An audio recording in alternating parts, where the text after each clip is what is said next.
What's going on, everybody? Welcome to a very special episode of Yammie Noob. Today we're going to be doing a track comparison between the RC390 and the Ninja 400. Let's get into it.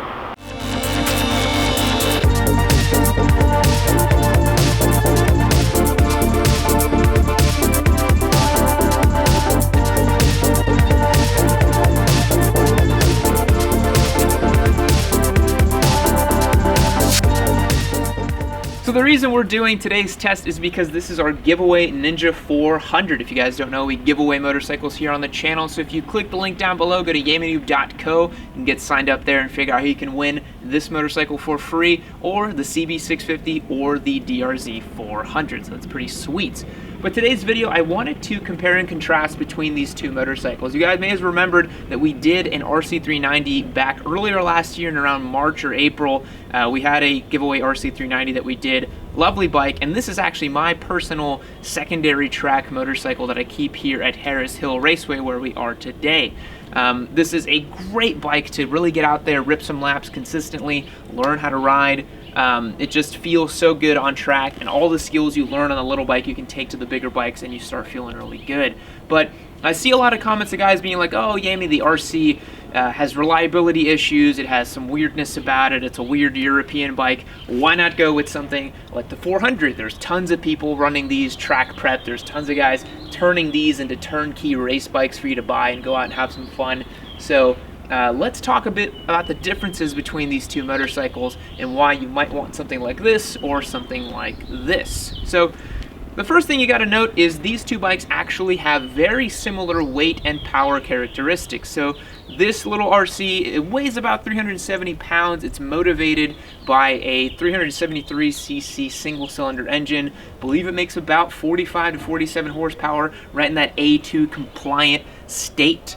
And then the Ninja 400 has a 399cc parallel twin, makes about 47, 48 horsepower, staying in that A2 compliant setup, but it makes the power in a really different way. Whereas the single has a lot of torque down low, the little parallel twin actually has a good amount of mid-range and nice top-end power. The other thing to note here as well is both tires on these bikes are relatively road biased. So here you have these Dunlop Sport Max tires, and then over here you have these Metzlers. Both tires on these bikes are 150s at the rear and 110s at the front, so kind of an up-spec'd version of some of the tires you see on these beginner bikes, but both a good comparison point for us to have fun today. Both bikes actually have a slip-on exhaust, which are going to make them a good comparison as well, so none of them are going to be making any more power than the other one or anything like that. We're also going to be running a lap timer today to see which one is the fastest, which one I can turn the fastest here at Harris Hill Raceway. I have a sneaking suspicion because I'm used to the RC on track, I'm probably going to be a little faster on it, but we will see. Other things to note is the RC390 has a bit beefier front suspension, 43 millimeters up front versus the 41 millimeter fork on the Ninja 400. One more thing to note about these two bikes as well is the braking system. So the Ninja actually has a bit bigger braking disc here. The disc is actually 310 millimeters versus the 300 mil on the RC. This is a Nissan front caliper versus the Bybri brakes on the RC390. Bybri is a subsidiary of Brembo, so it's a bit more upmarket than the little Ninja. But I gotta say, on the street, the braking on the Ninja feels pretty good, so we will see how it does on track. And one last thing to note, another difference between these two bikes is this bike comes equipped standard with a slipper clutch. And the little Ninja only has a regular clutch, so that's gonna help you when you're hard on the brakes and banging down gears on the RC. You know, you don't have to worry as much about matching perfectly on the revs. You can actually let the clutch do a little bit of the work for you, and it's okay. Without further ado, let's get these bad boys on track, and let's see what they're all about. Alrighty guys, heading out first on the Ninja 400. So lots of people love this platform for doing track days. This is a very popular bike in the ultralight categories, in the small displacement categories, around the world really. Very, very popular motorcycle to grab and tune and start prepping for racing. One thing I do want to note is it's pretty much bone stock, this bike, so even though you know, they are very tunable for racing. This one in particular is as stock as it gets, except for the Leo Vinci we have on it. So let's go out there have some fun, and let's see what she's all about. So Harris Hill Raceway here in Austin is in desperate need of a repave, and so you'll notice when we get out there on the track today, there's a lot of character on the track. But that to me just makes it really nice to test a bike's suspension characteristics. Because yeah, every bike feels good on a nice smooth surface, but how does it feel when it's all bumpy, huh? And I gotta tell you, look at these bumps here.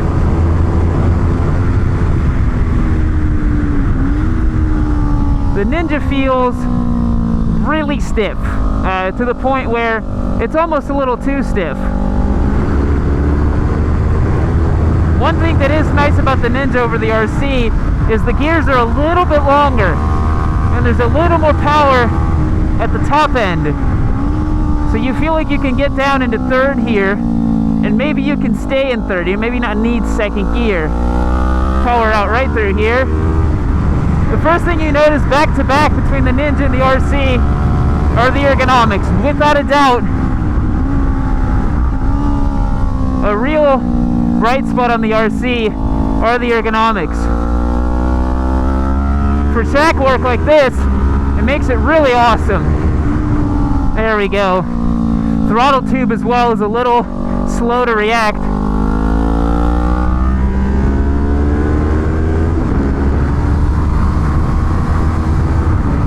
It's just very street biased.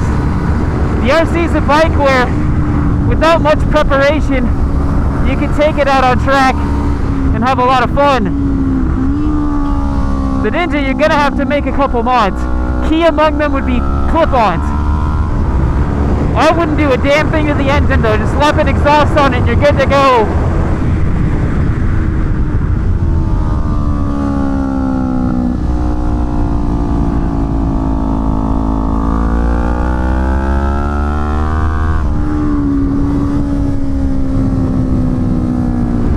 Definitely want some rear sets.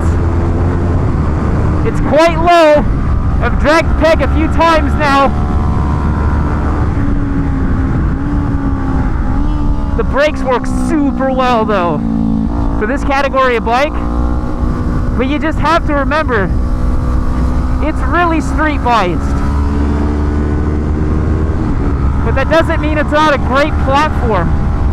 I've seen guys, oh my god, I've seen guys absolutely shredding on Ninja 400s, man. They're one of the class favorites right now. I really enjoy the longer gearing. It's really helpful.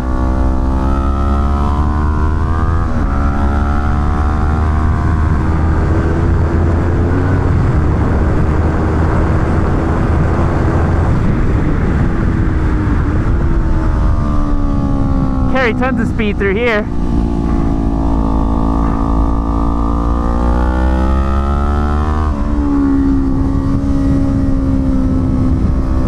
Dead throttle a little bit. Let's guide it in.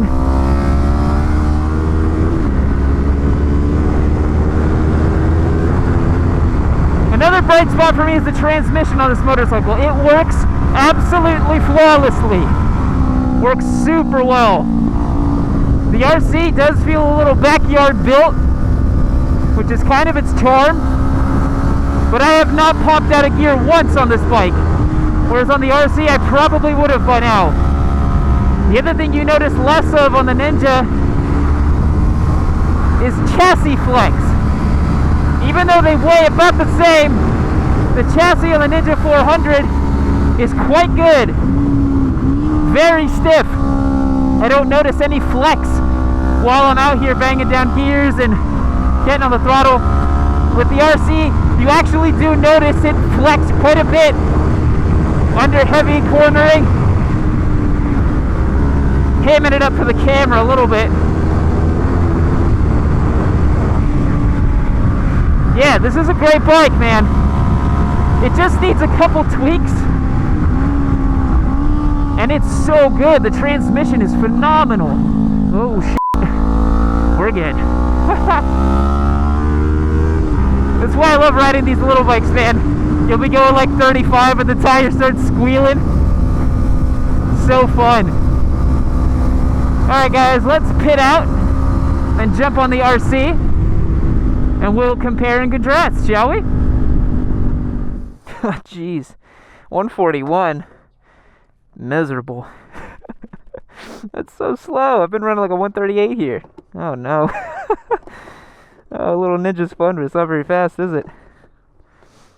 Alrighty guys, jumping aboard the RC390, my lightly track prepped RC. And I gotta tell you, the very first thing you notice is the ergonomics package. Not only are you higher up on the seat, or the rear set's higher and the clip-on's lower, but one of the most important things as well are the bars are actually set up wider, which is really good. You don't want a bike with super tucked in bars when you're trying to really just manhandle it through corners. You want one that's super wide so you can push effortlessly and it's a lot easier to corner. But I just pulled the lap timer out of the Ninja and the time to beat is 141.17. I think we can do that because I've been running a 137 here with the RC.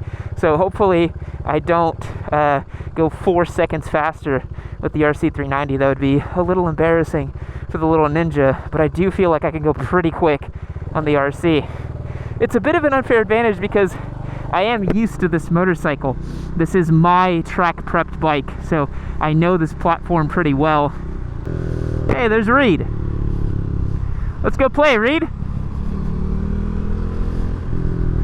Reed's quite quick on his little RC. Let's see if we can keep up with him. So yeah, the first thing you notice about the RC is it just is absolute race replica stuff.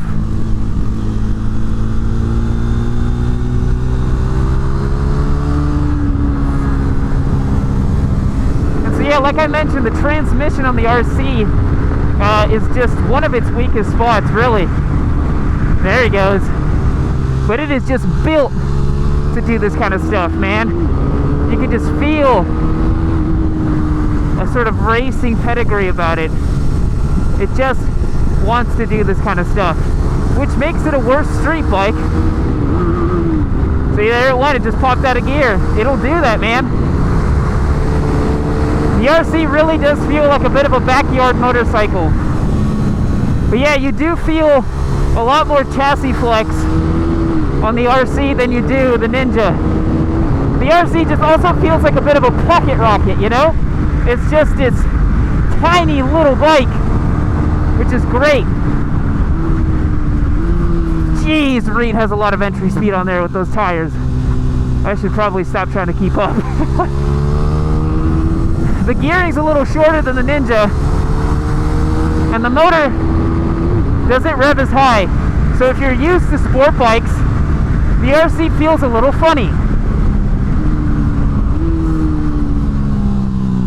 It honestly feels like it's just constantly running out of steam. Just missed that apex. Talking to you guys and riding is tough, huh? I would say the brakes between the two are about as good. I don't notice too much of a difference. The brake feels about the same. The one thing that is nice is how compliant this suspension is. The Ninja's just set up so stiff from factory. That slipper clutch works so nicely too. If you're in a tight spot and you gotta bang down gears, works great. But yeah, I find that I hit the rev limiter on the RC so often because I expect it to have at least 1,000 more RPMs to go.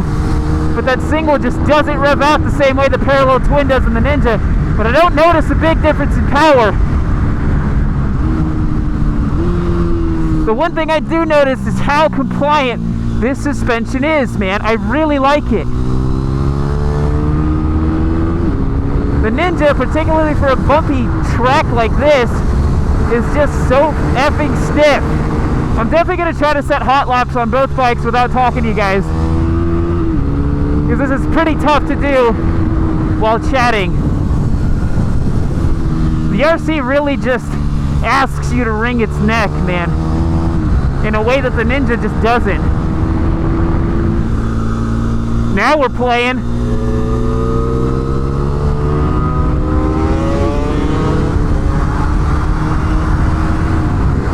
He was looking behind him. That's not smart. Always look ahead.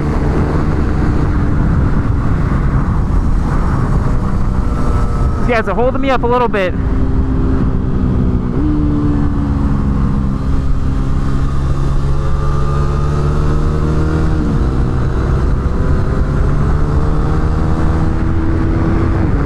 I can't muscle past this NSR.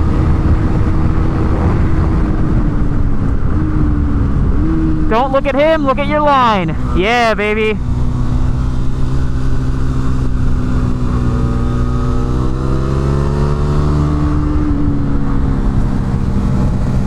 Look at that NSR, man.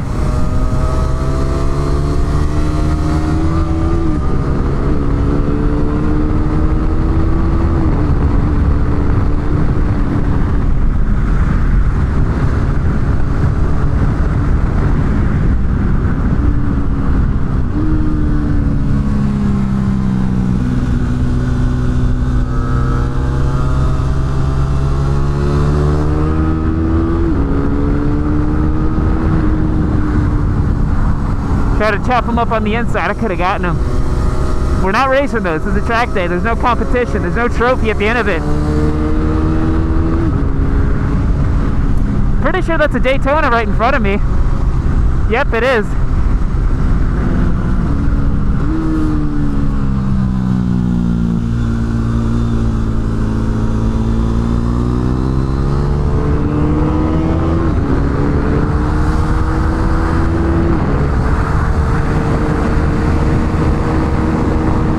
That's what I love about this RC, man. You could just turn lap after lap after lap. It really does feel like a little replica race machine. It is so fun.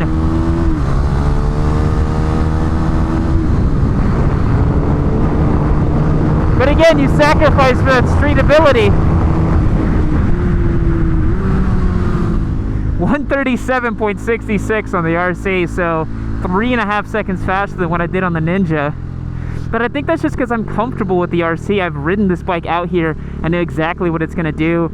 And this is one of those tracks where there's a lot of nuance to it, man. There's so many lines you wanna take, but you can't take because of the character. There's so many places where you wanna dip in and cut in and do what you wanna do, but you just can't. So I think all in all, that was pretty good. But now let's jump off the bike and talk about differences. Alrighty guys, just wrapped up the day on the Ninja and the RC. I got a lot to say, and I mentioned that in the vlog, but I just kind of want to compartmentalize those thoughts here on this outro. I think the thing that everyone has on their mind is wondering which one was faster, and for that, we'll turn to the lap timer, which I forgot. So, let me go grab it. The walk of shame. Gotta go get it. Pro level production. So, Ninja 400, with me speaking while vlogging, so not the most fast of laps, did a 141.17. Pretty good. The RC390, a little more familiar with it, still vlogging, still talking, so same handicap set, similar tires, everything is pretty much equal. I turned a 137.66, so that is over 3 seconds faster than the Ninja, about 3.5 seconds faster if my math is correct. And that's not to say that the RC is a bike that's gonna do 3.5 seconds faster every time you go out and ride. The thing is, I'm way more used to the RC than I am the Ninja, so jumping on the RC, I'm just much more comfortable and I feel like I can turn faster laps. But let's talk about some differences in feel and what happens on track with these two bikes really quick.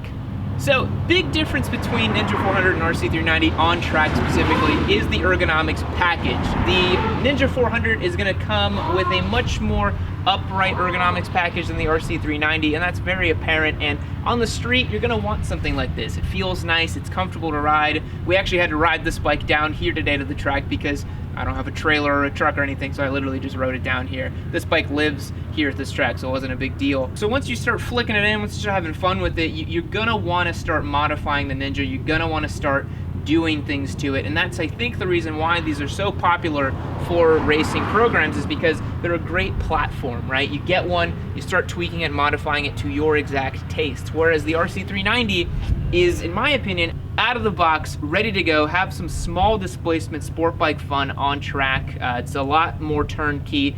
In that way, it's similar to the 675R. I feel like this bike, out of the box, you can go and have tons of fun with it without doing a whole lot to it. There's a guy here called Reed, who's actually my garage mate, who has a super tricked out RC390. So it's not to say that you can't trick out these bikes, but they work really well out of the box. The other thing I want to really talk about is the chassis and the flex of the chassis under cornering and under braking. The Ninja has a much more rigid chassis than the RC390. What do I mean by that? I mean that when you're coming up on a corner, you don't feel any flex, any movement from the bike. It feels sturdy as a rock. And that's also due to the fact that the suspension on the Ninja is actually stiffer stock for stock than the RC390. I know that sounds crazy because you look at this and you think, wow, that thing's just gonna rattle my brains out when I hit a bump, but actually quite compliant on the track. I did not notice it being super bouncy or super jittery, whereas the Ninja actually, if you were to put this thing on the track, you would definitely want some softer suspension. But again, that's due to the nature of this track. As I mentioned in the vlog, you know, lots of character out there, lots of bumps, and so really, the Ninja's probably like, what are we doing on this backcountry road just ripping laps out here? So it's you know, it's a bit of an unfair comparison in that regard. Braking, I felt were completely equal. I did not see any meaningful difference between the brakes on these two bikes. The bike felt pretty much the same. The braking power felt pretty much the same. So I really think what it comes down to is you are much more comfortable on the RC390 to put down corner speed and to really carry speed through your corners than you are on the Ninja because of the ergonomics. Fundamentally, what it comes down to is how comfortable are you on a motorcycle. If you're really comfortable and you feel like you can push, then you'll start pushing, which I feel like on the RC. The Ninja, you gotta do a couple things to it to get it to a level where you feel like you can really push.